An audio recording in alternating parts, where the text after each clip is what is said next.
Hello and welcome to the Ross A Bespoke YouTube channel. Now today I want to talk to you about a car that if you're in the UK you are not going to buy. Yippee-ki-yay, this is the Ford Bronco. This seems to me to be an obvious competitor to the Land Rover Defender. It's a similar size, it's built to do the same job. In the United States, you'd almost think it's foolish to buy the Defender because the Bronco would cost you less than half what the Defender would cost you. But here in the UK, it's totally different. The Ford Bronco in the UK will cost you from around £45,000 up to, I think, 90,000 pounds, which is a huge amount of money. It's basically the same amount of money as a Land Rover Defender is going to cost you. The Ford is not built to the same level of luxury as the Defender because in the United States it sells for about $30,000. But then having said that, just look at this thing. How can you see it and not just want it? It's so good looking. To me, this is a bit more what the Defender should have looked like. It looks super rugged. It looks like you can drive it straight through a brick wall and you won't even get a scratch. But it's not all good. So firstly, we've got the problem of the price. The price we're going to get this thing in the UK, we have to have it as a special import. It's going to be directly against a well-spec'd Defender or even very nearly to the price of an entry spec G-Wagon. And even though this thing, I would say, is better looking than either of those, it's just not spec'd like that on the inside. When you're spending that sort of money, you expect a lot more interior luxury. So yes, of course, we're looking at something far beyond the original Land Rover Defender. If you were to look at a 1980s Defender like mine and compare it to this, it would be like comparing caviar and fish eggs. Oh no, hang on, caviar, fish eggs. Anyway, so let's just look at when we've got big, soft, comfy captain's chairs. We've got infotainment system. We've got speakers. We've got, to be honest, all the luxuries that you would expect in a modern car. But we've got all the luxuries you expect in a reasonably priced modern car, not in an £80,000 modern car. Even one that looks like this. Look at it, so cute. Oh, it's gorgeous. So let's quickly discuss what I think is better about the Bronco than the Land Rover. Now, firstly, and Land Rover are not going to like me saying this, but the Bronco to me seems a lot more rugged. You know, those tie-down points, the roof that, you can buy it with a convertible roof.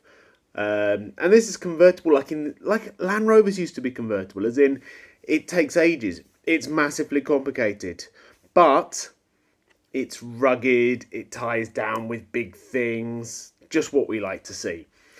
The wheels, it comes with 18-inch wheels with proper thick-walled off-road tyres. This is exactly what we wanted from the Land Rover. The reason the Land Rover hasn't got those is because it has huge brakes. Because the Land Rover, they wanted it to be able to drive at 120 miles an hour. I think more even. Now, you can't have a vehicle doing that sort of speed these days with small brakes. You'll get sued because you'll just plough into hundreds of people and kill them.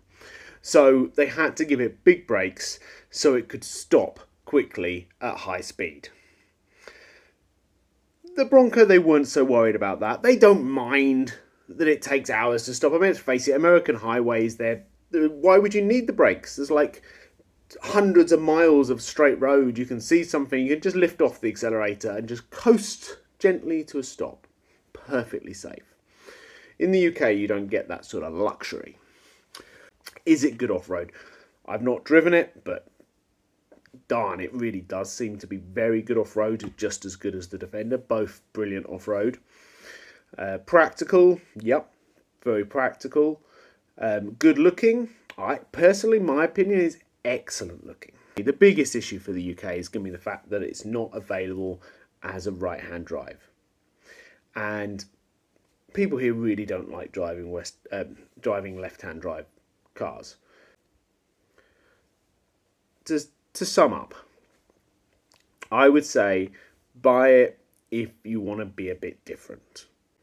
Buy it if you don't mind people saying, oh, look, there's Jim. He's a bit crazy. He drives an American truck. Imagine that.